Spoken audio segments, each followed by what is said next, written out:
ತಂದೆಯಾದ ದೇವರೇ, ನಿಮ್ಮ ನಾಮಕ್ಕೆ ಸ್ತೋತ್ರ. ದೇವರೇ, ಒಂದು ಬೆಳಗಿನ ಸಮಯದಲ್ಲಿ ಕರ್ತನೆ ನಮ್ಮನ್ನ ಜೀವಿಸುವ ಅನಿಕೆಯಲ್ಲಿ ಇನ್ನ ನಿನ್ನ ಕರ್ತನೆ ಇದ್ದಕ್ಕಾಗಿ ಸ್ತೋತ್ರ ಮಾಡ್ತಿದ್ದೇವೆ. ಕರ್ತನೆ ಸ್ವಾಮಿ, ನಮಗೆ ಬೇಕಾಗಿರುವ ಪ್ರತಿಯೊಂದು ಆರೋಗ್ಯವನ್ನ ನಿನ್ನ ಅನುಗ್ರಹ ಮಾಡೋದಕ್ಕಾಗಿ ಸ್ತೋತ್ರ. ಕಳೆದ ರಾತ್ರಿ ನಿದ್ರೆಯನ್ನು ಕೊಡೋದಕ್ಕಾಗಿ ಸ್ತೋತ್ರ. ಈ ಒಂದು ಕರ್ತನೆ ಸ್ವಾಮಿ ನೂತನ ದಿನವನ್ನು ಕೊಟ್ಟು ನಾವು ಬದುಕಿರುವಂತಹ ನಿಮ್ಮ ಕೃಪೆ ಎಂಬ ವಾಕ್ಯದ ಪ್ರಕಾರವಾಗಿ ನಡೆಸೋದಕ್ಕಾಗಿ ಸ್ತೋತ್ರ. ಇವತ್ತು ದೇವರೇ, ನಮ್ಮೊಂದಿಗೆ ನಿನ್ನ ಯೇಸುವಿನ ಹೆಸರಿನಲ್ಲಿ ಪ್ರಾರ್ಥಿಸಿಕೊಂಡು ಪ್ರೀತಿಯುಳ್ಳ ದೇವ ಜನರೇ, ಈ 140ನೇ ಕೀರ್ತನೆಯಲ್ಲಿ ನೋಡುವಾಗ ಇದು ಬಂದು ದಾವೀದನು ರಚಿಸಿರುವಂತಹ ಒಂದು ಕೀರ್ತನೆಯಾಗಿದೆ. ದಾವೀದನು ರಚಿಸಿರುವಂತಹ ಕೀರ್ತನೆ. ಇದರಲ್ಲಿ ಬಂದು ಒಂದು ಶಬ್ದ ಉಂಟು, ಏನಂದ್ರೆ ಸೇಲಾ ಅನ್ನೋ ಒಂದು ಶಬ್ದ ಉಂಟು.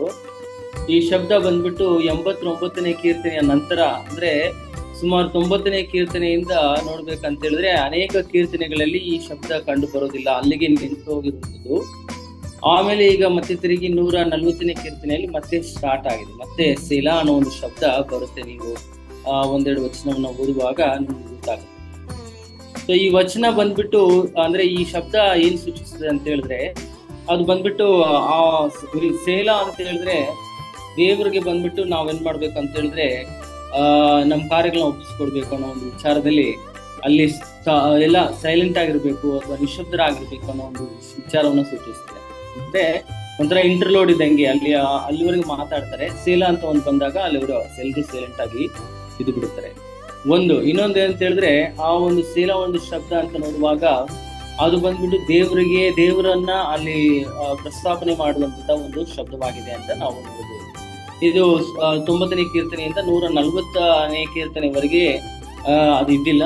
ಈ 140ನೇ ಕೀರ್ತನೆಯಿಂದ ಮತ್ತೆ ತಿರುಗಿ ಕೆಲವೊಂದು ಕೀರ್ತನೆಗಳಲ್ಲಿ ಆ ಒಂದು ಶಬ್ದ ಬಳಸಲಾಗಿರುವುದನ್ನ ನಾವು ಕಾಣ್ತೀವಿ. ಈ ಒಂದು 140ನೇ ಕೀರ್ತನೆಯನ್ನು ನಾವು 5 ಭಾಗವಾಗಿ ವಿಂಗಡಿಸಬಹುದು. 5 ಭಾಗ ವಿಂಗಡಿಸಬಹುದು. ಮೊದಲನೇದಾಗಿ ನೋಡುವಾಗ 1ರಿಂದ 3 ವಚನವನ್ನ ಭಕ್ತನು ಏನ್ ಮಾಡ್ತಾನಂದ್ರೆ, ದಾವೀದನು ವಿಮೋಚನೆಗಾಗಿ ದೇವರಲ್ಲಿ ಮನವಿ ಮಾಡ್ತಾನೆ. ವಿಮೋಚನೆ ಮಾಡಿ ಸ್ವಾಮಿ ಅಂತೇಳಿ ಅವನು ಮನವಿ ಮಾಡುವಂಥದ್ದು 1ರಿಂದ 3 ವಚನ. ಅದೇ ರೀತಿ ಮುಂದೆ ನೋಡುವಾಗ ಎರಡನೇದಾಗಿ ನೋಡುವಾಗ 4ರಿಂದ 5ನೇ ವಚನವನ್ನ ಶತ್ರುಗಳ ವಿವರಣೆ, ಆತನಿಗಿರುವಂತಹ ಶತ್ರುಗಳ ಅವರ ಒಂದು ಗುಣಲಕ್ಷಣಗಳು ಹೆಂಗಿರ್ತದೆ ಅನ್ನೋದನ್ನ ಕುರಿತು ಅವನು ವಿವರಿಸ್ತಾ ಇದ್ದಾನೆ 4ರಿಂದ 5 ವಚನದಲ್ಲಿ. 3ನೇದಾಗಿ ನೋಡುವಾಗ 6ರಿಂದ 8ನೇ ವಚನದಲ್ಲಿ ದೇವರ ರಕ್ಷಣೆಗೆ ಮನವಿಯನ್ನ ಮಾಡ್ತಿದ್ದಾನೆ, ಅಂದ್ರೆ ವಿಜ್ಞಾಪನೆಯನ್ನ ಮಾಡ್ತಿದ್ದಾನೆ. ದೇವರೇ ನಮ್ಮನ್ನ ರಕ್ಷಿಸು ಅಂತೇಳಿ ದೇವರ ಹತ್ರ ಏನ್ ಮಾಡ್ತಾನೆ ಅಂತ ಹೇಳಿದ್ರೆ ಅವನು ವಿಜ್ಞಾಪನೆಯನ್ನ ಮಾಡ್ತಿದ್ದಾನೆ. ಮತ್ತೆ 4ನೇದಾಗಿ ನೋಡುವಾಗ 9ನೇ ವಚನದಿಂದ 11ನೇ ವಚನದವರೆಗೆ ಶತ್ರುಗಳ ವಿರುದ್ಧ ಅವನು ಧ್ವನಿಯನ್ನ ಎತ್ತುತ್ತಾ ಇದ್ದಾನೆ. ಅವ್ರ ಶತ್ರುಗಳು ಬಂದ್ಬಿಟ್ಟು ಯಾವ ತರ ಇದ್ದಾರೆ ಅನ್ನೋದನ್ನ ಅವನು ಗ್ರಹಿಸಿಕೊಂಡು ಅವ್ರ ವಿರುದ್ಧವಾಗಿ ದೇವರ ಹತ್ರ ಹೋಗಿ ಧ್ವನಿಯನ್ನ ಎತ್ತುತ್ತಾ ಇದ್ದಾನೆ. ಮತ್ತೆ ಕಡೆಯದಾಗಿ ನೋಡುವಾಗ 12ರಿಂದ 13ನೇ ವಚನ ಕಡೆ 2 ವಚನಗಳನ್ನ ನೋಡುವಾಗ ದೇವರ ನ್ಯಾಯದ ದೃಢೀಕರಣ. ಖಂಡಿತವಾಗ್ಲೂ ದೇವರು ನ್ಯಾಯವನ್ನು ಸ್ಥಾಪಿಸ್ತಾರೆ. ಯಾಕಂದ್ರೆ ದೇವರು ನೀತಿವಂತನು, ನ್ಯಾಯವನ್ನು ಸರಿಯಾದ ರೀತಿಯಲ್ಲಿ ಆತನು ಮಾಡಲಿಕ್ಕೆ ಶಕ್ತನಾಗಿದ್ದಾನೆ ಎಂಬುದನ್ನ ಅವನು ಈ ಒಂದು ಕೀರ್ತನೆಯಲ್ಲಿ ಹೇಳ್ತಾನೆ. ಈ ರೀತಿ ಈ 140ನೇ ಕೀರ್ತನೆಯನ್ನ ನಾವು 5 ಭಾಗವಾಗಿ ವಿಂಗಡಿಸಬಹುದು. ಸೊ ಇದರ ಹಿನ್ನೆಲೆ ಅಂತ ನೋಡುವಾಗ, ಈ ಕೀರ್ತನೆಯ ಹಿನ್ನೆಲೆಯನ್ನ ನೋಡುವಾಗ 140ನೇ ಕೀರ್ತನೆಯು ಇದು ಅರಸನಾಗಿರುವ ದಾವೀದನು ಬರೆದಿರುವಂತಹ ಕೀರ್ತನೆಯೇ. ಅದರಲ್ಲಿ ಯಾವುದೇ ಒಂದು ಸಂದೇಹವಿಲ್ಲ. ಯಾಕಂದ್ರೆ ಅಂದ್ರೆ ಒಂದು ಹೇಳಿ ಏನಂತ ಹಾಕಿದ್ದಾರೆ ಅಂತ ಹೇಳಿದ್ರೆ, ಇದು ಬಂದ್ಬಿಟ್ಟು ದಾವೀದನ ಕೀರ್ತನೆಗಳು ಅಂತೇಳಿ, ಅಂದ್ರೆ ದಾವೀದನು ಬರೆದಿರುವಂತದ್ದು ಅಂತೇಳಿ. ಸೊ ಮುಂದೆ ನೋಡುವಾಗ ಈ ಒಂದು ತನ್ನ ಜೀವನ ಪೂರ್ತಿ, ಅಂದ್ರೆ ದಾವೀದನ ಜೀವನ ಪೂರ್ತಿ ನೋಡ್ಬೇಕಂತ ಹೇಳಿದ್ರೆ ಬರೀ ಅನೇಕ ಸವಾಲುಗಳು, ಶತ್ರುಗಳು ಅವನಿಗೆ ಎದುರಿಸ್ತಾ ಇದ್ರು. ಮಾತ್ರಲ್ಲದೆ ಶತ್ರುಗಳಿಂದ ವಿಮೋಚನೆಯನ್ನ ಕೊಡು ದೇವ್ರೆ ಅಂತ ಹೇಳಿ ದೇವ್ರ ಹತ್ರ ಅವನು ಏನ್ ಮಾಡ್ತಿದ್ದಾನೆ, ಮೊರೆ ಇಡುವಂತಹ ಒಂದು ಕೀರ್ತನೆಯಾಗಿದೆ. ಮಾತ್ರವಲ್ಲದೆ ಇಲ್ಲಿ ನೋಡುವಾಗ ಒಬ್ಬ ದಾವೀದನು ಬಂದ್ಬಿಟ್ಟು ಒಬ್ಬ ಯೋಧನಾಗಿ, ಒಬ್ಬ ರಾಜನಾಗಿ, ಒಬ್ಬ ಕವಿಯಾಗಿ ಅವನು ಅನುಭವಿಸಿರುವ ಕಾರ್ಯಗಳನ್ನ ಈ ಕೀರ್ತನೆಗಳು ಚಿತ್ರಿಸುತ್ತದೆ.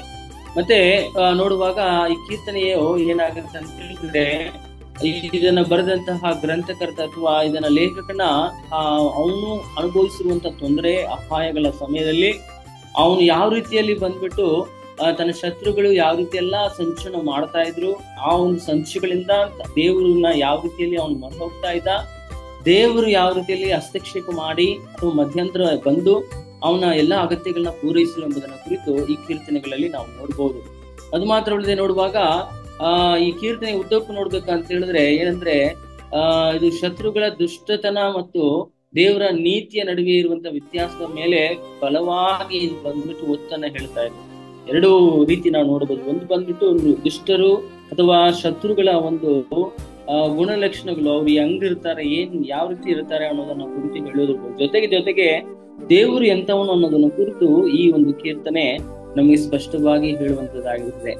ಮತ್ತೆ ಅದು ಮಾತ್ರ ಅಲ್ಲದೆ ದೇವರ ನ್ಯಾಯ ಮತ್ತು ವಿಮೋಚನೆಯಲ್ಲಿ ನಾವು ನಂಬಿಕೆಯನ್ನ ಇಡಬೇಕು, ಮಾತ್ರ ಅಲ್ಲದೆ ಅದರಲ್ಲಿ ನಾವು ಪುನರಾವರ್ತನೆಯನ್ನ ಹೊಂದ್ಕೋಬೇಕು ಅನ್ನೋದನ್ನ ಕುರಿತು ಕೂಡ ಈ ಕೀರ್ತನೆ ಮುಖಾಂತರ ನಾವು ಕಳೆದುಕೊಳ್ಳಬಹುದಾಗಿದೆ. ಒಟ್ಟಾರೆಯಾಗಿ 140ನೇ ಕೀರ್ತನೆ ಹೇಗಿದೆ ಅಂತ ಹೇಳಿದ್ರೆ ಪ್ರತಿಕೂಲ ಪರಿಸ್ಥಿತಿಯಲ್ಲಿ ರಕ್ಷಣೆ, ವಿಮೋಚನೆ ಮತ್ತು ನ್ಯಾಯಕ್ಕಾಗಿ ಹೃತ್ಪೂರ್ವಕ ಪ್ರಾರ್ಥನೆಯಾಗಿದೆ. ಹಾಗಾಗಿ ನಮ್ಮ ಒಂದು ಈ ರೀತಿಯಂತ ಸಂದರ್ಭದಲ್ಲಿ ನಾವು ಬರುವಂತಹ ಒಂದು ವೇಳೆಯಲ್ಲಿ ಅಂದ್ರೆ ಇಂಥ ಒಂದು ಅನುಭವಗಳನ್ನ ನಾವು ಘಾಟು ಬರುವಾಗ ನಾವು ಮನ ಕುಂದಿ ಹೋಗದೆ ನಾವ್ ಹೆಂಗಿರ್ಬೇಕಂತ ಹೇಳಿದ್ರೆ ದೃಢವಾಗಿ ದೇವರ ಹತ್ರ ಇರ್ಬೇಕು ಅನ್ನೋದನ್ನ ಕುರಿತು ಈ ಕೀರ್ತನೆ ಹೇಳ್ತದೆ. ಇದು ಹಿನ್ನೆಲೆಯಾಗಿದೆ. ಸೊ ನಾವು ಮೊದಲೇ ಹೇಳಿದ ಹಾಗೆ ಮುಂದೆ ಹೋಗುವಾಗ ದಾವೀದನ ಜೀವಿತದಲ್ಲಿ ಬರೀ ಯುದ್ಧಗಳೇ, ಅನೇಕ ಅವನಿಗೆ ಶತ್ರುಗಳು, ಒಬ್ರು ಇಬ್ಬರಲ್ಲ, ತುಂಬಾ ಶತ್ರುಗಳಿದ್ರು. ಅಲ್ಲಿ ನಾವು ಮ್ಯಾಪ್ ಅಲ್ಲಿ ನೋಡ್ಬೇಕಂತ ಹೇಳಿದ್ರೆ ಅಲ್ಲಿ ನೋಡುವಾಗ ದಾವೀದ ಅನೇಕ ಯುದ್ಧಗಳನ್ನು ಮಾಡ್ದ. ಎಲ್ಲ ಸುತ್ತಿರುವಂತ ಎಲ್ಲಾ ದೇಶದವರೊಂದಿಗೆ ಅವನಿಗೆ ಬಂದ್ಬಿಟ್ಟು ಹೆಂಗಿತ್ತು ಅಂತ ಹೇಳಿದ್ರೆ ಒಂದು ರೀತಿಯಾದಂತಹ ಯುದ್ಧಗಳು ಇದ್ದವು. ಅದು ಯುದ್ಧ ಎಂದೂ ಏನಾಗ್ಲಿಲ್ಲ ಅಂತ ಹೇಳಿದ್ರೆ ನಿಂತೆ ಹೋಗ್ಲಿಲ್ಲ.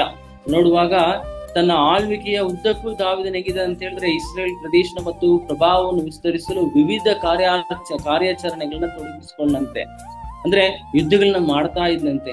ಈ ಯುದ್ಧಗಳು ಹೆಂಗಿತ್ತು ಅಂತ ಹೇಳಿದ್ರೆ ನೆರೆಯ ರಾಷ್ಟ್ರಗಳಾದ ಮೋವಾಬ್ಯರು, ಅಮ್ಮೋನಿಯರು, ಏದೋಮ್ಯರು, ಫಿಲಿಸ್ಟಿಯರು, ಅಮಾಲೇಕ್ಯರು, ಮೋವಾಬ್ಯರು, ಅರಮಾನ್ಯರು ಮತ್ತೆ ಸೀರಿಯನ್ನರು ಅಂತೇಳಿ ಈ ರೀತಿ ಹಲವಾರು ದೇಶಗಳೊಂದಿಗೆ ಅವನಿಗಿದೆ ಅಂತ ಹೇಳಿದ್ರೆ ಒಂದು ರೀತಿಯಲ್ಲಿ ಯುದ್ಧಗಳು ಇರ್ತಾನೆ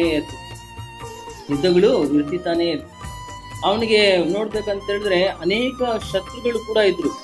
ಯಾವ ತರ ಶತ್ರುಗಳು ಅಂತ ಹೇಳಿದ್ರೆ ಅವನ್ ಮೊದಲನೇದಾಗಿ ಅವನ ಒಂದು ರಾಷ್ಟ್ರಪರವಾಗಿ ಅಂದ್ರೆ ದೇಶಪರವಾಗಿ ನೋಡ್ಬೇಕಂತ ಹೇಳಿದ್ರೆ ಸುತ್ತನೆ ಇರುವಂತಹ ಈ ಎಲ್ಲಾ 6-7 ರಾಷ್ಟ್ರಗಳು ಅವನ್ ಸುತ್ತು ಅಂದ್ರೆ ಇಸ್ರಾಯೇಲ್ ಸುತ್ತುವರೆದಿರುವಂತ ದೇಶ ಎಲ್ಲವೂ ಕೂಡ ಅವನಿಗೆ ಶತ್ರು ಒಂದು ಕಡೆ ಇದ್ರು ಕೂಡ. ಇನ್ನೊಂದು ಕಡೆ ನೋಡ್ಬೇಕಂತ ಹೇಳಿದ್ರೆ ಅವನು ಆತ್ಮಿಕವಾಗಿ ಯುದ್ಧಗಳನ್ನ ಮಾಡ್ತಾ ಇದ್ದ, ಅಂದ್ರೆ ಆತ್ಮಿಕವಾಗಿ ಹೋರಾಡ್ತಾ ಇದ್ದ. ಯೆರೂಸಲೇಮ್ ಒಂದ್ಸರಿ ಏನಾಯ್ತು ಅಂತ ಹೇಳಿದ್ರೆ ಯೆರೂಸಲೇಮ್ ಪಟ್ಟಣವು ಒಂದ್ಸರಿ ಅದು ಸೆರೆ ಹಿಡಿಯಲ್ಪಟ್ಟಿತ್ತು ಬೇರೆ ಶತ್ರುಗಳಿಂದ.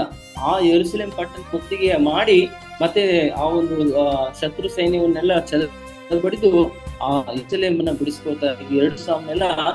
5:6-10 ವಚನ ನೀವು ಓದ್ ನೋಡ್ಬೇಕಂತ ಹೇಳಿದ್ರೆ ಅಲ್ಲಿ ಸ್ಪಷ್ಟ ಜೊತೆ ದಾವೀದ ಗೋಲಿಯಾತ್ ಉಂಟು. ಅದು ಮಾತ್ರ ಒಳದೆ ನೋಡ್ಬೇಕಂತ ಹೇಳಿದ್ರೆ ಅವಾಗ ಮಾಡ್ಬೇಕಂತ ಹೇಳಿದ್ರೆ ಇವರಿಗೆ ತುಂಬಾ ಸೊ ಆಗ ಒಂದು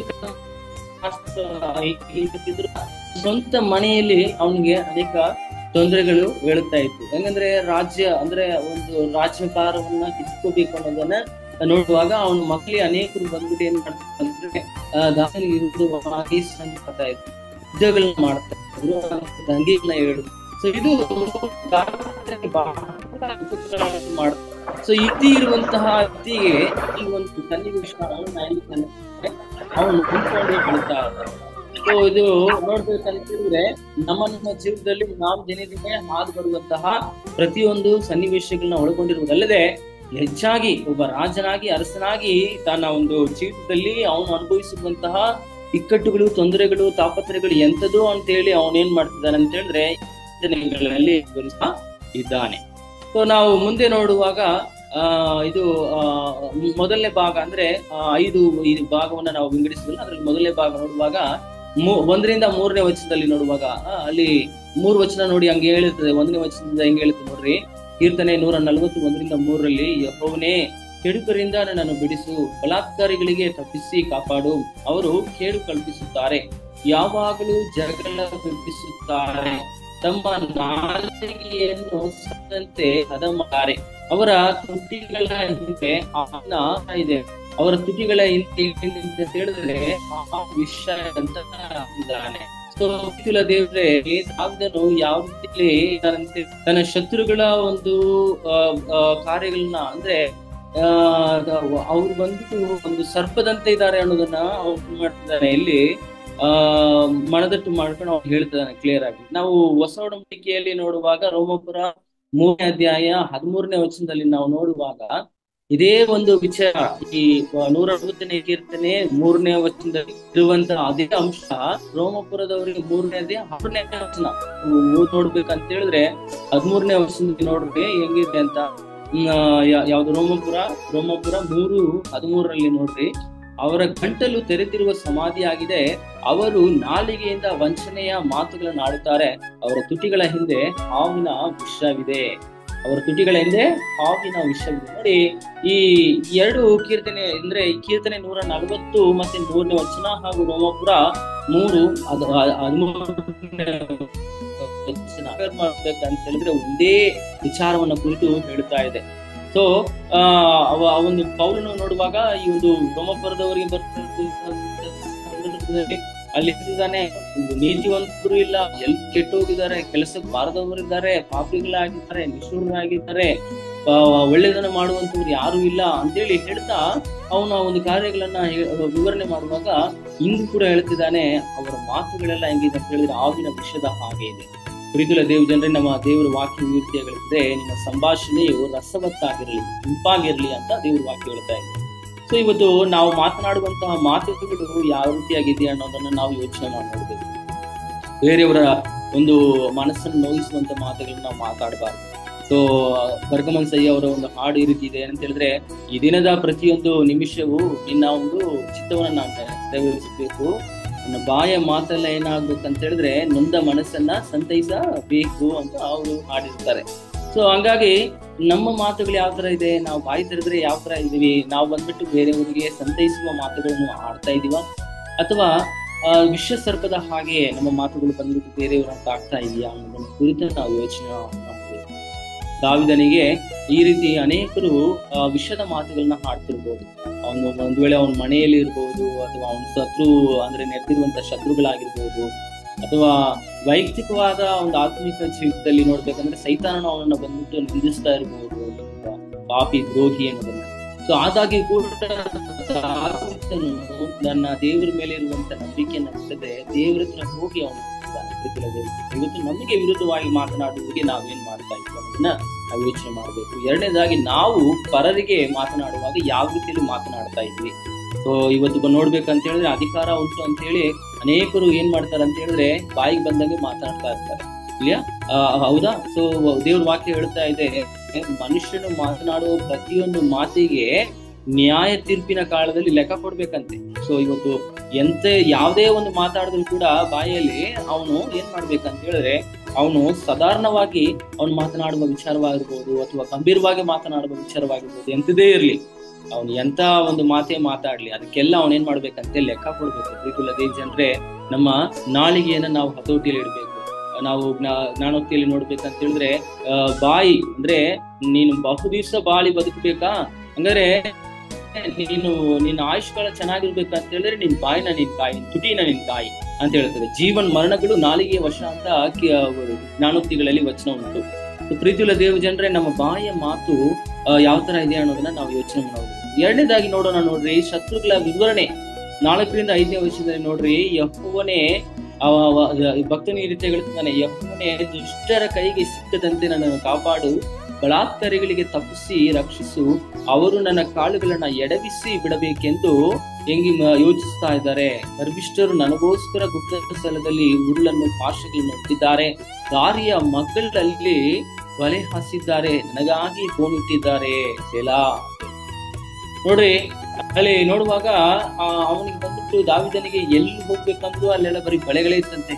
ಯೋಚನೆ ನೋಡಿ ಅಲ್ವಾ, ಎಂತ ಒಂದು ಕಷ್ಟಕರವಾದ ಒಂದು ವಿಚಾರ ಅಲ್ವಾ. ದಾವಿದ ಒಬ್ಬ ರಾಜನನ್ನ ಹೆಂಗಾರು ಮಾಡಿ ಉರುಳಿಸ್ಬೇಕು, ಅವನ ಬಳೆಗೆ ಸಿಕ್ಬೇಕು, ಅವನ ಹೆಂಗಾರು ಮಾಡಿ ಅವನ ಒಂದು ಅಧಿಕಾರವನ್ನ ಕಿತ್ಕೋಬೇಕು ಅಂತ ಹೇಳಿ ಅವನ ಮಕ್ಕಳಲ್ಲಿ ಅನೇಕರು ಬಂದ್ಬಿಟ್ಟು ಏನ್ ಮಾಡ್ತಿದ್ರು, ಯೋಚನೆ ಮಾಡ್ತಾ ಇದ್ರು. ಸೊ ಅವನಿಗೆ ಮನೆಯಲ್ಲಿ ಅವನಿಗೇನಿಲ್ಲ, ನೆಮ್ಮದಿ ಇಲ್ಲ, ಅರಮನೆಯಲ್ಲಿ ನೆಮ್ಮದಿ ಇಲ್ಲ, ದೇಶದಲ್ಲಿ ಅವನಿಗೆ ಬಹಳ ಹೊತ್ತು ಅವನಿಗೆ ನೆಮ್ಮದಿ ಇದ್ದಿಲ್ಲ. ನೋಡ್ರಿ ಅವ್ನು ಹೇಳ್ತಾನೆ, ದೇವ್ರೇ ನನ್ನ ಕಾಪಾಡಪ್ಪ, ಬಲಾತ್ಕಾರಿಗಳು ನನ್ನ ತುಂಬಾ ಜಾಸ್ತಿ ಜನ ಇದ್ದಾರೆ, ನನ್ ಕಾಲ್ ಬಂದ್ಬಿಟ್ಟು ಅವ್ರಿಗೆ ಅದರಲ್ಲಿ ಎಡವಿ ಬೀಳದ ಹಾಗೆ ಅವ್ರು ಏನ್ ಮಾಡ್ತಾರೆ ಅಂತ ಹೇಳಿದ್ರೆ ಅನೇಕ ಸಂದರ್ಭದಲ್ಲಿ ಸಂಚ ಆಗ್ತಿದ್ದಾರೆ, ಅಥವಾ ಬಂದ್ಬಿಟ್ಟು ಅವ್ರು ಯೋಚನೆ ಮಾಡ್ತಿದ್ದಾರೆ. ನನಗೋಸ್ಕರ ಅವ್ರು ಏನ್ ಮಾಡ್ತಿದಾರೆ ಅಂತ ಹೇಳಿದ್ರೆ ಉರುಳನ್ನ ಇಟ್ಟಿದ್ದಾರೆ, ಪಾಶಗಳನ್ನ ಉಡ್ತಾ ಇದ್ದಾರೆ, ಬಲೆಯನ್ನ ಹಾಕ್ಬಿಟ್ಟು ನನಗೋಸ್ಕರ ಕಾಯ್ತಾ ಇದ್ದಾರೆ. ಸೊ ಹಾಗಾಗಿ ನನ್ನ ಒಂದು ಸ್ಥಿತಿಗತಿಯನ್ನ ನೀನು ಅರಿತುಕೊಂಡು ನನ್ಗೆ ಬಿಡುಗಡೆ ಕೊಡು ದೇವ್ರೆ ಅಂತ ಹೇಳ್ತಿದ್ದಾರೆ. ಸೊ ಇಲ್ಲಿ ನೋಡುವಾಗ ದಾವೀದನ ತನ್ನ ಒಂದು ಕಷ್ಟಕರವಾದ ಸನ್ನಿವೇಶದಲ್ಲಿ ಏನ್ ಮಾಡ್ತಿದ್ದಾನೆ ಅಂತ ಹೇಳಿದ್ರೆ ದೇವರನ್ನ ಅವನು ಹುಡುಕ್ತಾ ಇದ್ದ. ನಾವು ಅರಸುಗಳ ಪುಸ್ತಕದಲ್ಲಿ ನೋಡುವಾಗ ಒಬ್ಬ ರಾಜ ಇದ್ದ, ಅವ ಏನ್ ಮಾಡ್ತದ ಅಂತ ಹೇಳಿದ್ರೆ ತನ್ನ ಕಷ್ಟದ ಪರಿಸ್ಥಿತಿಯಲ್ಲಿ ದೇವರನ್ನ ಹುಡುಕ್ತಾ ಇಲ್ಲ, ಅಶೂರ್ಯ ದೇಶದ ರಾಜರನ್ನ ಹುಡುಕ್ತಾ ಇದ್ದಂತೆ. ಸೊ ಹಾಗಾಗಿ ಅದು ಏನಾಯ್ತು, ಅವನಿಗೆ ಉರುಳಾಯ್ತು. ಆದ್ರೆ ಇಲ್ಲಿ ದಾವೀದ ಹಂಗಲ್ಲ, ತನಗೆ ದೇವರು ಮಾತ್ರ ದಿಕ್ಕು ಅನ್ನೋದನ್ನ ಕುರಿತು ಅವನು ಸ್ಪಷ್ಟವಾಗಿದ್ದಾನೆ. ಎಂತ ಸನ್ನಿವೇಶದಲ್ಲಿ ಕೂಡ ದೇವರನ್ನ ಬಿಡೋದಕ್ಕೆ ಅವನು ತಯಾರಾಗಿದ್ದಿಲ್ಲ. ಅವನ ಜೀವಿತದಲ್ಲಿ ನಾನು ದೇವರನ್ನ ಬಿಡೋದಿಲ್ಲ ಅಂತ ಒಂದು ಗಂಭೀರವಾಗಿದ್ದ. ನೋಡಿ, ಮೂರನೇದಾಗಿ ನೋಡುವಾಗ ಮೂರನೇ ಭಾಗವನ್ನು ನೋಡಿ, ದೇವರ ರಕ್ಷಣೆಗೆ ಮನವಿ, ದೇವರೇ ನನ್ನ ರಕ್ಷಿಸು ಅಂತೇಳಿ ಅವನೇನ್ ಮಾಡ್ತಿದ್ದಾನೆ ಅಂತ ಹೇಳಿದ್ರೆ ಅವನು ದೇವರ ಹತ್ರ ಕೇಳ್ತಾ ಇದ್ದಾನೆ. ನೋಡಿ, ಅಲ್ಲಿ 6ನೇ ವಚನದಲ್ಲಿ ಹಿಂಗೆ ಹೇಳ್ತಿದ್ದಾನೆ, ನಾನು ಯೆಹೋವನಿಗೆ ನೀನೇ ನನ್ನ ದೇವರು, ಯೆಹೋವನೇ ನನ್ನ ವಿಜ್ಞಾಪನೆಗೆ ಕಿವಿಗಳು, ಕರ್ತನೇ ಯೆಹೋವನೇ ನನ್ನ ಆಶ್ರಯದುರ್ಗವೇ, ಯುದ್ಧ ಸಮಯದಲ್ಲಿ ನೀನೇ ನನಗೆ ಏನಾಗಿದೆ ಶಿರಸ್ಥಾನ. ಯೆಹೋವನೇ, ದುಷ್ಟರು ತಮ್ಮನ್ನು ಹೆಚ್ಚಿಸಿಕೊಳ್ಳದ ಹಾಗೆ ಅವರ ಆಶಯಗಳನ್ನ ನೆರವೇರಿಸಬೇಡ, ಅವರ ಕುಯುಕ್ತಿಯನ್ನ ಸಾಕಗೊಳ್ಳಬೇಡ ಎಂದು ಹೇಳುತ್ತೇನೆ ಸೆಲಾ ಅಂತ ಹೇಳ್ತಾನೆ. ನೋಡಿ, ಎಂತ ಒಂದು ಅದ್ಭುತವಾದ ಒಂದು ಮಾತಲ್ವಾ. ನೋಡಿ, ಅವರ ಕುಯುಕ್ತಿಗಳನ್ನ ಏನ್ ಮಾಡ್ಬೇಡ ದೇವ್ರೆ, ನೀನು ನೆರವೇರಿಸಬೇಡ ಅಂತ. ನೋಡಿ, ನಮ್ಮ ಜೀವಿತ ಎಂಬ ಒಂದು ಪಾತ್ರೆಯನ್ನ ಸೈತಾನು ಅಥವಾ ಶತ್ರುಗಳು ಒಡೆದಾಕ್ಬೇಕು ಅಂತ ಹೇಳಿ ಹಲವಾರು ವೇಳೆಯಲ್ಲಿ ಅನೇಕ ದಾರಿಯನ್ನ ಹೂಡ್ಬೋದು. ಆದ್ರೆ ನಾವು ಖಂಡಿತವಾಗ್ಲೂ ದೇವ್ರ ಮೇಲೆ ನಾವು ನಮ್ಮ ನಂಬಿಕೆಯನ್ನ ಇಟ್ಕೊಂಡಿರುವಂತ ಸಂದರ್ಭದಲ್ಲಿ ಖಂಡಿತವಾಗ್ಲೂ ದೇವರು ನಮ್ಮನ್ನ ಕಾಪಾಡ್ಲಿಕ್ಕೆ ಉಂಟು. ದಾವೀದನು ಈ ಒಂದು ಸತ್ಯಾಂಶವನ್ನ ತನ್ನ ಜೀವಿತ ಉದ್ದಕ್ಕೂ ಅವನು ಅರಿತಿದ್ದ. ಎಂತ ಸಂದರ್ಭ ಬಂದ್ರೂ ಕೂಡ ನನ್ನ ದೇವರು ನನ್ನನ್ನ ಏನ್ ಮಾಡ್ತಾರೆ ಅಂತ ಹೇಳಿದ್ರೆ ನನ್ನನ್ನ ಕಾಪಾಡ್ಲಿಕ್ಕೆ ಉಂಟು ಅನ್ನೋದನ್ನ ಕುರಿತು ಅವನು ನಂಬ್ತಾ ಇದ್ದ. ಒಂದ್ ವೇಳೆ ಒಡೆದೇ ಹೋಗಿರುವಂತ ಪಾತ್ರೆ ಆಗಿದ್ರು ಕೂಡ ಪರವಾಗಿಲ್ಲ, ಚೂರು ಚೂರಾಗಿ ಅವನು ಬಂದ್ಬಿಟ್ಟು ತನ್ನ ಜೀವಿತವು ಹೊಡೆದೋದ್ರು ಪರವಾಗಿಲ್ಲ, ದೇವರು ನನ್ನ ಏನ್ ಮಾಡ್ತಾರೆ ಅಂತ ಹೇಳಿದ್ರೆ ನನ್ನ ಮತ್ತೆ ರೂಪಿಸ್ತಾರೆ, ಮತ್ತೆ ಒಂದು ಅಂದದ ಪಾತ್ರೆಯಾಗಿ ನನ್ನನ್ನ ರೂಪಿಸ್ಲಿಕ್ಕೆ ದೇವ್ರ ಶಕ್ತಿ ಉಂಟು ಅನ್ನೋದನ್ನ ಕುರಿತು ದಾವೀದ ದೇವರ ಹತ್ರ ನಂಬಿಕೆಯಿಂದ ಪ್ರಾರ್ಥನೆ ಮಾಡ್ತಾನೆ.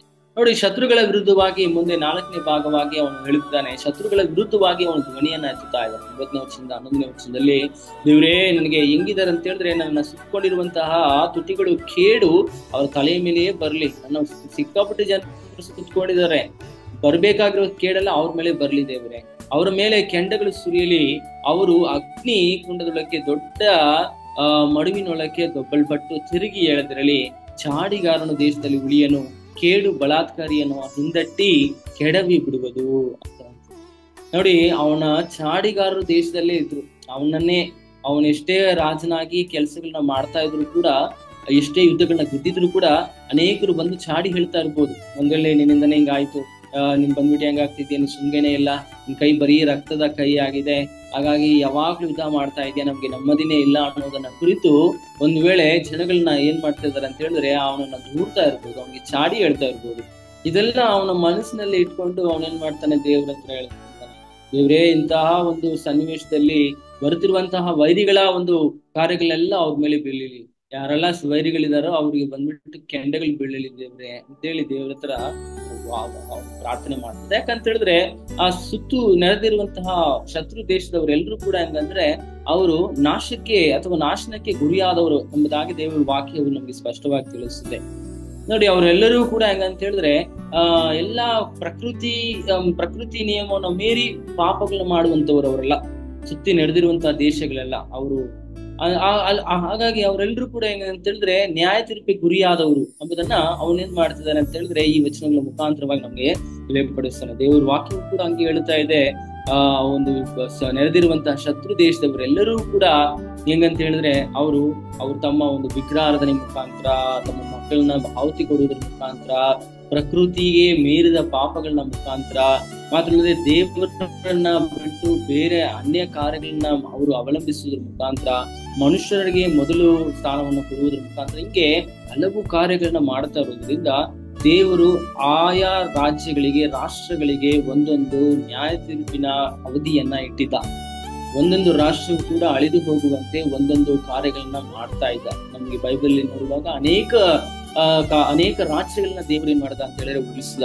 ಹಳೆಯ ಒಡಂಬಡಿಕೆಯಲ್ಲಿ ನೋಡುವಾಗ ವಿಮೋಚನೆ ಕಾಂಡ ಪುಸ್ತಕದಲ್ಲಿ ಮೋಶೆ ಮುಖಾಂತರ ಐಗುಪ್ತ ದೇಶವನ್ನೇ ಸರ್ವನಾಶ ಮಾಡ್ದ. ಅವರ ಎಲ್ಲ ರಾಹುತರು, ಎಲ್ಲ ರಥಾಶ್ವಗಳು, ಎಲ್ಲ ಸೈನಿಕರು ಎಲ್ಲರೂ ಕೂಡ ಸಮುದ್ರದಲ್ಲಿ ಮುಳುಗಿ ಹೋಗುವಂತೆ ದೇವರು ಮಾಡ್ದ. ಈ ದೇವನ ಸಮಯದಲ್ಲಿ ಉಸುಕಿನ ಹಾಗೆ ಇದ್ದಂತಹ ಮಿದ್ಯಾನ್ಯರನ್ನ ದೇವರು ಏನ್ ಮಾಡ್ದ ಅಂತ ಹೇಳಿದ್ರೆ ಕೇವಲ 300 ಜನ ಸೈನಿಕರನ್ನ ಇಟ್ಕೊಂಡು ಚದಬಡ್ದ. ಫಿಲಿಸ್ಟಿಯರನ್ನ ಬಂದ್ಬಿಟ್ಟು ನೋಡ್ಬೇಕಂತ ಹೇಳಿದ್ರೆ ಅವ್ರ ಸಂಖ್ಯೆ ಹೆಚ್ಚಾಗ್ತಾ ಇರುವಂತ ಸಂದರ್ಭದಲ್ಲಿ ದೇವರು ಬಂದ್ಬಿಟ್ಟು ಅನೇಕ ದೇವ ಮನುಷ್ಯರನ್ನ ಎಬ್ಬಿಸಿ, ದೇವ ಜನರನ್ನ ಎಬ್ಬಿಸಿ ಅವ್ರನ್ನ ಸರ್ವನಾಶ ಮಾಡ್ತಾ ಇದ್ದ. ಬೈಬಲ್ ಅಲ್ಲಿ ಅನೇಕ ಉದಾಹರಣೆಗಳನ್ನು ನಾವು ಹೇಳ್ಬಹುದು. ಸೊ ಹಾಗಾಗಿ ಸುತ್ತು ನೆರೆದಿರುವಂತಹ ದೇಶಗಳು ಒಂದಲ್ಲ ಒಂದು ಕಾರಣದಿಂದಾಗಿ ದೇವರ ತೀರ್ಪಿಗೆ ಒಳಗಾಗಿ ಅವರು ಅಳಿಯುವಂಥದ್ದು ಖಂಡಿತವಾಗಿರುವುದನ್ನು ನಾವು ಈ ಒಂದು ವಚನಗಳಲ್ಲಿ ಕಾಣಬಹುದು. ಕಡೆಯದಾಗಿ ನೋಡ್ರಿ, ಕಡೆಯದಾಗಿ ದೇವರ ನ್ಯಾಯದ ದೃಢೀಕರಣ. ದೇವರು ಖಂಡಿತವಾಗ್ಲೂ ನ್ಯಾಯವನ್ನ ಅವನೇನ್ ಮಾಡ್ತಾನೆ, ಸ್ಥಾಪಿಸ್ತಾನೆ ಅಂತೇಳಿ ಅವನೇನ್ ಮಾಡ್ತಾನೆ, ಒಂದು ದೃಢೀಕರಿಸ್ತಾ ಇದ್ದಾನೆ. ನೋಡ್ರಿ 12ನೇ ವಚನದಿಂದ ನೋಡ್ರಿ, ಯೆಹೋವನು ದೀನರ ವ್ಯಾಜ್ಯವನ್ನ ನಡೆಸುವನೆಂತಲೂ ಬಡವರ ನ್ಯಾಯವನ್ನ ಸ್ಥಾಪಿಸುವನೆಂತಲೂ ಬಲ್ಲೆನು. ನಿಶ್ಚಯವಾಗಿ ನೀತಿವಂತರು ನಿನ್ನ ಹೆಸರನ್ನು ಕೊಂಡಾಡುವರು, ಯಥಾರ್ಥರು ನಿನ್ನ ಸನ್ನಿಧಿಯಲ್ಲಿ ಬದುಕುವರು ಅಂತ ಹೇಳ್ತಾನೆ. ನೋಡಿ ಎಷ್ಟು ಚಂದವಾಗಿ, ಅದ್ಭುತವಾಗಿ ಅವನು ಬಂದ್ಬಿಟ್ಟು ಮುಗಿಸ್ತಾ ಇದ್ದಾನೆ. ಎಷ್ಟು ಚೆನ್ನಾಗಿ ಹೇಳ್ತಿದ್ದಾನೆ ನೋಡ್ರಿ. ದೇವ್ರೇ ನೀನ್ ಬಂದ್ಬಿಟ್ಟು ದೀನರ ವ್ಯಾಜ್ಯವನ್ನ ಏನ್ ಮಾಡ್ತೀಯ ಅಂತ ಹೇಳಿದ್ರೆ ಯಾವತ್ತೂ ಕೂಡ ನೀನು ಏನ್ ಮಾಡಲ್ಲ, ತಲ್ಲಿ ಹಾಕಲ್ಲ ಅಂತಹ ಅವನು ಹೇಳ್ತಿದ್ದಾನೆ. 1 ಸಾಮುವೇಲ ಪುಸ್ತಕ 2ನೇ ಅಧ್ಯಾಯದಲ್ಲಿ ನೋಡುವಾಗ ಹಣ್ಣಲ ವಿಜ್ಞಾಪನೆ ಕೂಡ ಇದೇ ತರನೇ ಇದೆ ಅಲ್ವಾ. ದೇವ್ರು ಬಂದ್ಬಿಟ್ಟು ಹೆಂಗಿದಾನೆ ಅಂತ ಹೇಳಿದ್ರೆ, ದೇವ್ರೇ ನೀನ್ ಏನಾಗಿದ್ಯಾ, ನನ್ ಕೊಂಪನ ಇನ್ನು ಯೆಹೋವನು ಎತ್ತಿದ್ದಾನೆ, ಶತ್ರುಗಳ ಮುಂದೆ ನನ್ನ ಬಾಯಿ ಏನಾಗಿದೆ ತೆರೆದಿರುವ ಹಾಗೆ ನಾನು ಮಾಡಿದ್ದಾನೆ, ನಿನ್ನ ರಕ್ಷಣೆಯಲ್ಲಿ ನಾನು ಆನಂದಿಸ್ತೀನಿ ಅಂತೇಳಿ ಹೇಳ್ತಾ ಆಕೆ ಏನ್ ಹೇಳ್ತಾರಲ್ಲ ಅಂತ ಹೇಳಿದ್ರೆ, ನೋಡಿ ನೀವು 1 ಸಾಮುವೇಲ ಪುಸ್ತಕ 2ನೇ ಅಧ್ಯಾಯದಲ್ಲಿ ನೋಡುವಾಗ ಅಲ್ಲಿ ದೇವರಿಗೆ ಕೃತಜ್ಞತಾ ಸ್ತುತಿಯನ್ನ ಅವಳು ಬಂದ್ಬಿಟ್ಟು ಮಾಡುವಂತ ಸಂದರ್ಭದಲ್ಲಿ ಜೊತೆಗೆ ದೇವರಿಗೆ ವಿಜ್ಞಾಪನೆಯನ್ನ ಮಾಡ್ತಿದ್ದಾಳೆ. ಸೊ ದೇವ್ರೇ ನೀನ್ ಬಂದ್ಬಿಟ್ಟು ಏನ್ ಮಾಡ್ತಿದ್ಯಾ ಅಂತ ಹೇಳಿದ್ರೆ ಎಲ್ಲಾ ವ್ಯಕ್ತಿಗಳನ್ನ ನೀನ್ ಬಂದ್ಬಿಟ್ಟು ಏನ್ ಮಾಡ್ತೀಯಾ, ನೀನ್ ಬಂದ್ಬಿಟ್ಟು ತಗ್ಗಿಸ್ತೀಯಾ, ನೀನ್ ಉನ್ನತಿಗೆ ತರ್ತೀಯಾ, ಮಾತ್ರಲ್ಲದೆ ರಾಜರನ್ನ ದೊಡ್ತೀಯಾ, ರಾಜರನ್ನ ಎಬ್ಬಿಸ್ತೀಯಾ ಅನ್ನೋದನ್ನ ಹೇಳ್ತಿದ್ದಾಳೆ. ಅದೇ ರೀತಿ ನೋಡುವಾಗ ನಾವು ಯೋಬ ಪುಸ್ತಕದಲ್ಲಿ ನೋಡುವಾಗ ಅಲ್ಲಿ ಯೋಬನು ತುಂಬಾ ಚೆನ್ನಾಗಿ ಹೇಳ್ತಿದ್ದಾನೆ, ನನ್ನ ವಿಮೋಚಕನು ನಾನಂತೂ ನನ್ನ ವಿಮೋಚಕನು ಜೀವ ಸ್ವರೂಪನು ಅಂತೇಳಿ ನಾನು ಬಲ್ಲೆನು ಅಂತ ಹೇಳ್ತಿದ್ದಾನೆ. ಸೊ ಸತ್ಯದಲ್ಲಿ ನೋಡುವಾಗ ನಮ್ಮ ವಿಮೋಚಕ ಹೆಂಗಿದೆ ಅಂತ ಹೇಳಿದ್ರೆ ಆತನು ಜೀವಂತವಾಗಿದ್ದಾನೆ ಇಲ್ವಾ. ನೋಡಿ ನೀವು ಸತ್ಯದಲ್ಲಿ ನೋಡುವಾಗ ಯೋಬ ಪುಸ್ತಕದಲ್ಲಿ ನೋಡುವಾಗ ಅಲ್ಲಿ ಯೋಬನು ತುಂಬಾ ಸುಂದರವಾಗಿ ಹೇಳ್ತಾ ಇದ್ದಾನೆ, ನನ್ನ ವಿಮೋಚಕ ಹೆಂಗಿದೆ ಅಂತ ಹೇಳಿದ್ರೆ ನನ್ನನ್ನ ಏನ್ ಮಾಡ್ತಾನೆ, ನನ್ನನ್ನ ಕಾಪಾಡ್ತಾನೆ, ನನ್ನನ್ನ ಯಾವತ್ತೂ ಕೈ ಬಿಡುವುದಿಲ್ಲ ಅನ್ನೋದನ್ನ ಕುರಿತು ಯೋಬನು ಸುಂದರವಾಗಿ ಹೇಳಿರ್ತಾನೆ. ನಾನು ನನ್ನ ಕಣ್ಣಾರೆ ನಾನು ಹೇಳ್ತೀನಿ, ಹಾಗಾಗಿ ನಾನೇ ನೋಡ್ತೀನಿ, ನಾನು ಬೇರೆಯವ್ರ ಬದಲಿಯವ್ರ ಕಣ್ಣಿಂದ ನಾನು ನೋಡಕ್ಕಾಗೋದಿಲ್ಲ ಅಂತ ಹೇಳ್ತಾ ಅವನ ದೇವರನ್ನ ಸ್ತುತಿಸ್ತಾ ಇದ್ದಾನೆ. ಇವತ್ತು ನಾವುಗಳು ಕೂಡ ನಮ್ಮ ಒಂದು ಜೀವಿತದಲ್ಲಿ ನಾವು 19ನೇ ಕೀರ್ತನೆ ಅಂದ್ರೆ ಯೋಬ 19ನೇ ಅಧ್ಯಾಯ 25ನೇ ವಚನವನ್ನ ನೀವು ಓದ್ ನೋಡುವಾಗ ನಿಮ್ಗೆ ಸ್ಪಷ್ಟವಾಗಿ ಗೊತ್ತಾಗುತ್ತೆ. ನೋಡ್ರಿ ಯೋಬ 19ನೇ 25ನೇ ನೀವು ನೋಡಿದ್ರೆ ತುಂಬಾ ಕೇಳ್ತಾನೆ, ನಾನಂತೂ ನನ್ನ ವಿಮೋಚಕನು ಜೀವ ಸ್ವರೂಪ ಎಂದು ಬಲ್ಲೆನು, ಆತ ಕಡೆಗೆ ರೂಪಿನ ಮೇಲೆ ನಿಂತುಕೊಳ್ಳುವನು, ನನ್ನ ಚರ್ಮವು ಹೀಗೆ ಬಿರಿದು ಹಾಳಾದ ಬಳಿಕ ನಿರ್ದೇಹನಾಗಿ ದೇವರನ್ನು ನೋಡುವೆನು, ಕಣ್ಣಾರೆ ಕಾಣುವೆನು, ನಾನಾಗಿ ನೋಡುವೆನು, ಮತ್ತೊಬ್ಬನಾಗಿ ಅಲ್ಲ, ನನ್ನ ಹೃದಯವು ನನ್ನಲ್ಲಿ ಕುಂದಿದೆ. ನೋಡ್ರಿ ಎಷ್ಟು ಚೆನ್ನಾಗಿ ಹೇಳ್ತಿದ್ದಾನೆ ಕೀರ್ತನೆಗಾರ ದಾವಿದನು ಕೂಡ ಇದನ್ನೇ ಹೇಳ್ದ. ಏನಂತ ಹೇಳಿದ್ರೆ, ನಿಶ್ಚಯವಾಗಿ ನೀತಿವಂತರು ನಿನ್ನ ಹೆಸರನ್ನು ಕೊಂಡಾಡುವರು, ಯಥಾರ್ಥರು ನಿನ್ನ ಸನ್ನಿಧಿಯಲ್ಲಿ ಬದುಕುವರು. ಯಥಾರ್ಥರು ದೇವರ ಸನ್ನಿಧಿಯಲ್ಲಿ ಬದುಕ್ತಾರಂತೆ. ಸೊ ಹಾಗಾಗಿ ಪ್ರೀತಿಯುಳ್ಳ ದೇವಜ ನಾವು ಇವರಲ್ಲಿ ಯಥಾರ್ಥರಾಗಿ ಬದುಕುವಂತ ಸಂದರ್ಭದಲ್ಲಿ ದೇವರು ಖಂಡಿತವಾಗ್ಲೂ ನಮ್ಮನ್ನ ಪುನರುಜ್ಜೀವನ ಮಾಡ್ತಾರೆ, ಬರುವಂತ ಎಲ್ಲಾ ಬಾಧೆಗಳಿಂದ ಬಿಡಿಸ್ತಾರೆ. ದೇವರು ವಾಕ್ಯಗಳನ್ನ ಆಶೀರ್ವದಿಸಲಿ. ನಾವು ತಲೆಗಳು ತಗ್ಗಿಸಿ ಪ್ರಾರ್ಥನೆ ಮಾಡೋಣ, ಪ್ರಾರ್ಥಿಸಿಕೊಳ್ಳೋಣ. ಪ್ರೀತಿಯುಳ್ಳ ನಮ್ಮ ತಂದೆ ಆದ ದೇವರೇ, ನಿಮ್ಮ ನಾಮಕ್ಕೆ ಕೋಟಿ ಕೋಟಿ ಸ್ತೋತ್ರಗಳು ರಾಜ. ಈ ಒಂದು ಕರ್ತನೆ ಬೆಳಗಿನ ಸಂದರ್ಭದಲ್ಲಿ ಕರ್ತನೆ ನಮ್ಮನ್ನ ಕೀರ್ತನೆ 140ನೇ ಕೀರ್ತನೆ ಧ್ಯಾನ ಮಾಡ್ಲಿಕ್ಕೆ ಆಗುತ್ತೆ ನೀನು ಅವಕಾಶ ಮಾಡಿಕೊಟ್ಟಿದ್ಯಾ ದೇವರೇ, ಒಟ್ಟಾರೆಯಲ್ಲಿ ಕರ್ತನೆ ನಾವು ಧ್ಯಾನ ಮಾಡಿದ್ದೇವೆ. ದೇವರೇ, ದುಷ್ಟರ ಒಂದು ಕರ್ತನೆ ಗುಣಲಕ್ಷಣಗಳು ಹಾಗೂ ನಿನ್ನ ಒಂದು ದೇವರೇ ಸ್ವಾಮಿ ಕೃಪೆಯನ್ನು ಕುರಿತು ನಾವು ಧ್ಯಾನ ಮಾಡಿದ್ದೇವೆ. ಹೌದು ದೇವರೇ, ನಮ್ಮ ಸುತ್ತಲೂ ಅನೇಕ ಸಂಗತಿಗಳು ನಡೀತಾ ಇದ್ರು ಕೂಡ ನೀನು ನಮ್ಮನ್ನ ಕಾಪಾಡ್ಲಿಕ್ಕೆ ನೀನು ಶಕ್ತಿಶಾಲಿಯಾಗಿದೆಯಾ. ದೇವರೇ, ದಾವೀದನು ಹೇಳ್ತಿದ್ದಾನೆ, ದೇವರೇ ಸನ್ನಿಧಿಯಲ್ಲಿ ಬರ್ತಾರೆ ಅಂತೇಳಿ. ದೇವರೇ ಸ್ವಾಮಿ, ಇವತ್ತು ನಾವು ಯಥಾರ್ಥವಂತರಾಗಿರ್ಲಿಕ್ಕೆ ಸಹಾಯ ಕೊಡು. ದೇವರೇ, ನಾವು ಅನೇಕ ಸಂದರ್ಭದಲ್ಲಿ ಮರಳಿಗೆ ಕರ್ತನೆ ಸ್ವಾಮಿ ಸೈತಾನ ಕಾರ್ಯಗಳಿಗೆ ಮರಳಾಗ ಹೋಗ್ಬಿಡ್ತೀವಿ ಸ್ವಾಮಿ. ಹಾಗಾಗಿ ಅದರಿಂದ ನಮ್ಮನ್ನು ಕಾಪಾಡಿ. ನೀನೇ ಮಹಿಮೆ ಒಂದು ದೇವರೇ. ನಿಮ್ಮ ಕ್ಯಾಲ್ವರಿ ಚಾಪಲ್ ಸಂಸ್ಥೆಯನ್ನು ಮಸಲು ಒಪ್ಪಿಸ್ತಾ ಇದ್ದೇವೆ. ಇವತ್ತಿನ ಸೇವೆಗಳನ್ನ ನೀನು ಆಶೀರ್ವಾದ ಮಾಡು. ಭಾರತ ದೇಶದಲ್ಲಿ ಅನೇಕ ಕಡೆ ಕರ್ತನೆ ಸೇವೆ ಕೊಟ್ಟಿದ್ದಿ, ಸ್ತೋತ್ರ. ಸಭೆಗಳು ಚೆನ್ನಾಗಿ ನಡಲಿಕ್ಕೆ ಕೃಪೆ ಕೊಡು. ಆರ್ಥಿಕ ಸಹಾಯ ಮಾಡಿರುವ ಪ್ರತಿಯೊಬ್ಬ ದೇವರೇ ಸ್ಪಾನ್ಸರ್ ಡೋನರ್ಗಾಗಿ ಸ್ತೋತ್ರ. ಕರ್ತನೆ, ಇದಕ್ಕೆ ಅಡೆತಡಿ ಮಾಡ್ತಿರುವ ಪ್ರತಿಯೊಂದು ಕಾರ್ಯಗಳನ್ನ ಯೇಸುವಿನ ನಾಮದಲ್ಲಿ ಕರ್ತನೆ ನೀನು ಸ್ವಾಮಿ ಮುರಿದಾಕ್ಬೇಕೆಂಬುದಾಗಿ ಪ್ರಾರ್ಥಿಸ್ತಾ ಇದ್ದೇನೆ. ಕರ್ತನೆ, ನಮ್ಮ ಭಾರತ ದೇಶವನ್ನು ನಿಮ್ಮ ಹಸ್ತಕ್ಕೆ ಒಪ್ಪಿಸ್ತಾ ಇದ್ದೇನೆ. ನಡೆತಿರುವಂತಹ ದೇವರೇ ಕರ್ತನೆ ಸ್ವಾಮಿ ಎಲೆಕ್ಷನ್ಗಳಿಗಾಗಿ ಸ್ತೋತ್ರ. ಕರ್ತನೆ, 2ನೇ ಹಂತದ ಎಲೆಕ್ಷನ್ ಚೆನ್ನಾಗಿ ಮುಗ್ಲಿಕ್ಕೆ ಆಗುವಂತೆ ಸಹಾಯ ಮಾಡಿದ್ಯಾ. ಇನ್ನ ಕರ್ತನೆ ಉಳಿದಿರುವಂತಹ ಎಲೆಕ್ಷನ್ಗಳಿಗಾಗಿ ಸ್ತೋತ್ರ ಸ್ವಾಮಿ. ಅವೆಲ್ಲವೂ ಕೂಡ ಚೆನ್ನಾಗಿ ನಡಲಿಕ್ಕೆ ಕೃಪೆ ಕೊಟ್ಟು ನಡೆಸಬೇಕೆಂದಾಗ ಪ್ರಾರ್ಥಿಸ್ತಾ ಇದ್ದೇವೆ. ಕರ್ತನೆ, ನಮಗೆ ಸರಿಯಾದ ಮಳೆಯನ್ನು ಅನುಗ್ರಹ ಮಾಡು. ಕರ್ತನೆ, ಇರುವಂತಹ ದೇವರೇ ಈ ಒಂದು ಬೇಸಿಗೆ ಬಿಸಿಲಿನ ತಾಪದಲ್ಲಿ ಅನೇಕರು ಸ್ವಾಮಿ ದೇವರು ತೊಂದರೆಗೆ ಒಳಗಾಗಿದ್ದಾರೆ. ಹಾಗಾಗಿ ಅವ್ರನ್ನ ಕೂಡ ನೀನು ರಕ್ಷಿಸು ಒಂದು ಕರ್ತನೆ ಸ್ವಾಮಿ. ನಮ್ಮ ಕರ್ತನೆ ಸ್ವಾಮಿ ಕೆಲಸ ಕಾರ್ಯಗಳನ್ನ ಕುಟುಂಬಗಳನ್ನ ನಿಮ್ಮ ಹೆಸರಲ್ಲಿ ಒಪ್ಪಿಸ್ತಾ ಇದ್ದೇವೆ. ಈ ಕರ್ತನೆ ವಾಕ್ಯವನ್ನ ಕೇಳ್ತಿರುವ ಪ್ರತಿಯೊಬ್ಬರಿಗಾಗಿ ಪ್ರಾರ್ಥಿಸ್ತಾ ಇದ್ದೇವೆ. ಅವ್ರನ್ನ ಆಶೀರ್ವಾದ ಮಾಡು. ನೀನು ಅವರೊಟ್ಟಿಗೆ ಮಾತನಾಡು. ನೀನೇ ಕರ್ತನೆ ಪ್ರಸನ್ನತೆಯಿಂದ ನಡೆಸಬೇಕೆಂಬುದಾಗಿ ಯೇಸು ಕ್ರಿಸ್ತನ ಹೆಸರಿನಲ್ಲಿ ಪ್ರಾರ್ಥನೆ ಬಿಡ್ತೇನೆ. ಜೀವವುಳ್ಳ ತಂದೆ ಆದ ದೇವರೇ, ಆಮೆನ್.